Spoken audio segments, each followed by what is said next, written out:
My dearest, I'm writing this letter not to change your mind or win you back, but to honor what we shared and to give myself the closure that our relationship never provided.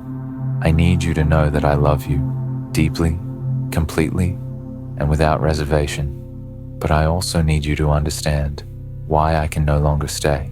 This is not the ending I wanted, but it's the ending that will honor us both. I am writing this letter because I want you to understand that I have never loved anyone or anything as much as I have loved you, and despite all that, I cannot stay. I hope this letter finds you, and it finds you well. I love the way your mind works, how you see the world through a lens of quiet observation and careful analysis. There's something beautiful about how you process life, how you find comfort in solitude and strength in independence. I love your laugh when it comes unexpectedly, catching even you off guard with its genuine warmth. Those rare moments when your walls came down and I glimpsed the tender person underneath. Those moments will stay with me forever. I love your intelligence and the way you challenge me to think differently. You never accepted my emotions at face value. You made me examine them, understand them, and grow from them. Even when it felt frustrating, I appreciated how you pushed me to be more self-aware and emotionally honest. Your perspective taught me things about myself that I might never have discovered otherwise. I love your quiet strength and the way you carry yourself through the world. There's something admirable about your self-sufficiency, even when it felt like a wall between us. You taught me about independence and showed me that it's possible to be complete as an individual. Even though your independence sometimes felt like rejection, I learned to appreciate it as a different way of being in the world. I love the small ways you showed care when you thought I wasn't looking. How you'd remember things I mentioned in passing. How you'd quietly solve problems without making a big deal about it. How you'd show up in practical ways even when emotional presence felt too difficult. Your love language was subtle, and learning to recognize it taught me that love comes in many forms. The pain of loving you. But loving you has been the most beautiful and excruciating experience of my life. I found myself constantly trying to decode your feelings, searching for signs of affection in your silences, hoping that your physical presence meant emotional presence too. I became an archaeologist of your emotions, digging through layers of distance to find evidence that you cared as much as I did. I learned to live on emotional scraps, an unexpected text, a moment of vulnerability, a night when you seemed genuinely present. These small offerings became my emotional sustenance, and I found myself grateful for the minimum when I deserved so much more. I accepted breadcrumbs of affection and convinced myself they were enough because I loved you too much to demand the full meal. The uncertainty nearly destroyed me. I never knew which version of you I would encounter. The warm, engaged person who made me feel chosen and special, or the distant, unavailable one who made me question my worth. This inconsistency kept me in a constant state of anxiety, always wondering if I had done something wrong or if you were preparing to withdraw again. I spent countless nights analyzing our conversations, looking for hidden meanings in your words and searching for clues about your feelings. I became hypervigilant to every shift in your tone, every delay in your responses, every sign that you might be pulling away. This emotional detective work exhausted me, but I couldn't stop because understanding you felt like a matter of survival. The person I became. In loving you, I lost myself in ways I'm only now beginning to understand. I became someone who was grateful for minimal effort, who made excuses for behavior that didn't meet my needs, who convinced herself that patience would eventually be rewarded with the love I was seeking. I adapted myself to your emotional limitations instead of honoring my own emotional needs. I became anxious in ways I had never been before.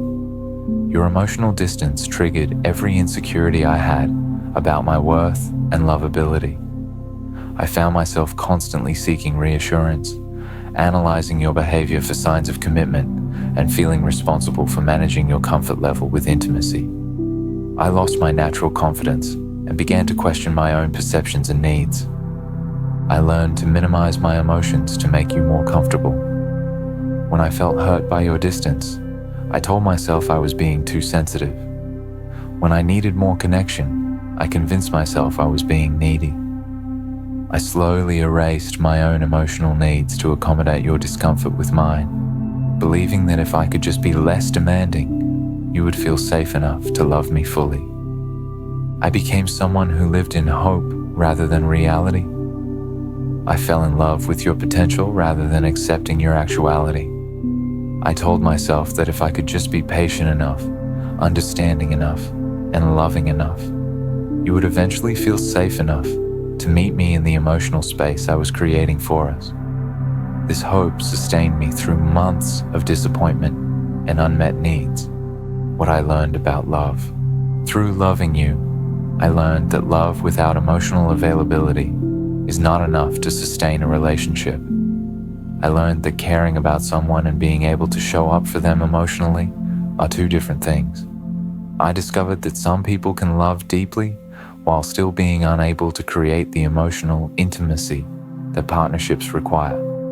I learned that I cannot love someone into emotional availability. No amount of patience, understanding, or accommodation can heal someone else's relationship with vulnerability. I cannot provide enough emotional safety to overcome fears that were formed long before I existed in your life.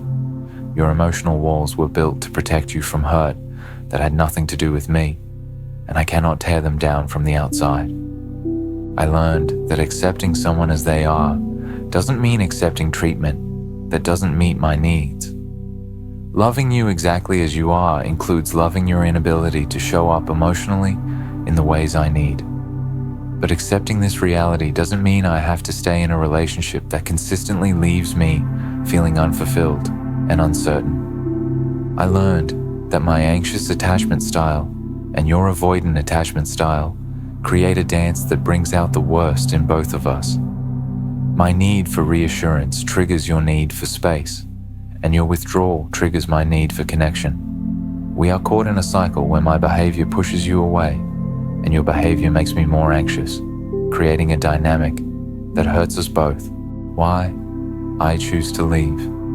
I'm leaving not because I don't love you, but because I love myself enough to require more than you can give. I'm choosing to honor my own emotional needs instead of continuing to adapt to your emotional limitations. This isn't about giving up on you. It's about finally choosing myself after months of choosing us at my own expense. I deserve to be with someone who can meet my emotional investment with their own. I deserve consistency, emotional presence, and the kind of partnership where both people are equally committed to showing up for each other. I deserve to feel secure in someone's affection, rather than constantly wondering where I stand. I'm tired of living in the gap between who you could be and who you actually are. I'm exhausted from hoping that tomorrow will be the day you feel safe enough to love me the way I love you. I cannot continue to build a relationship on potential rather than reality, no matter how much I care about you. I choose peace over passion, certainty over chemistry, and emotional health over emotional intensity. I choose to believe that I deserve a love that doesn't require me to minimize my needs or doubt my worth. I choose to trust that there is someone out there who can love me both deeply and consistently. The peace I'm choosing. Leaving you means choosing emotional peace over emotional chaos. It means no longer living in a constant state of uncertainty about where I stand or what you're feeling. It means freedom from the exhausting work of trying to earn emotional availability from someone who may not be capable of providing it. I'm choosing the peace of knowing that my emotional needs matter and deserve to be met. I'm choosing the calm that comes from being with someone who can show up emotionally without it feeling like pulling teeth. I'm choosing relationships where emotional intimacy feels natural rather than forced or feared. I'm choosing the peace of self-respect over the anxiety of settling for less than I need. I'm choosing to trust my own perceptions rather than constantly questioning whether my needs are reasonable. I'm choosing to believe that wanting emotional connection and consistency doesn't make me needy. It makes me human. I'm choosing the peace that comes from ending the cycle of hope and disappointment that characterized our relationship. I'm choosing to stop waiting for you to become emotionally available and instead create space in my life for someone who already is. My hope for you. I hope you find your own peace and healing. I hope you learn to recognize that your emotional walls, while they protected you once, may now be preventing you from experiencing the kind of love that could truly fulfill you. I hope you find the courage to explore your own attachment patterns and heal whatever wounds created your fear of intimacy.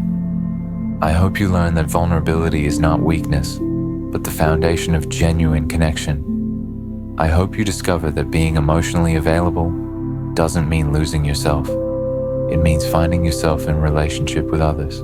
I hope you find someone who can love you in the specific ways you need, while also being able to receive the love you're capable of giving. I hope you understand that my leaving doesn't mean you're unlovable or that you did something wrong. It simply means we're incompatible in fundamental ways that cannot be overcome through love alone. You deserve someone who can thrive in the kind of relationship you're able to offer, just as I deserve someone who can offer the kind of relationship I need. My gratitude. Despite the pain, I'm grateful for what we shared. You taught me about love, about myself, and about what I need in relationships. You showed me that I'm capable of loving someone deeply, even when that love isn't fully returned. You helped me understand my own attachment patterns and gave me the opportunity to grow emotionally. Thank you for the moments when you did let me in. Thank you for sharing the parts of yourself that you shared, even if they felt insufficient. Thank you for caring about me in the ways you were able to care. Thank you for being honest about your limitations, even when that honesty was painful to hear. Thank you for being exactly who you are, because loving you taught me who I am and what I need. Through our relationship, I learned to value my own emotional needs and to recognize that choosing to leave doesn't mean giving up. Sometimes it means finally choosing yourself. My goodbye. I release you with love and without anger. I forgive you for not being able to love me the way I needed to be loved, and I forgive myself for trying so hard to make it work when the fundamental incompatibility was clear from the beginning. I wish you happiness, healing, and the kind of love that fits who you are. This is not the happy ending I wanted, but life has different plans for us, I guess. I choose to remember the beauty of what we shared while also honoring the reality of what we couldn't create together. I choose to carry the love I feel for you while also carrying myself toward a future where that love can be matched and reciprocated. Goodbye, my dear. I hope you find your peace as I have finally chosen mine. With all my love and hope for your happiness, someone who loved you enough to let you go.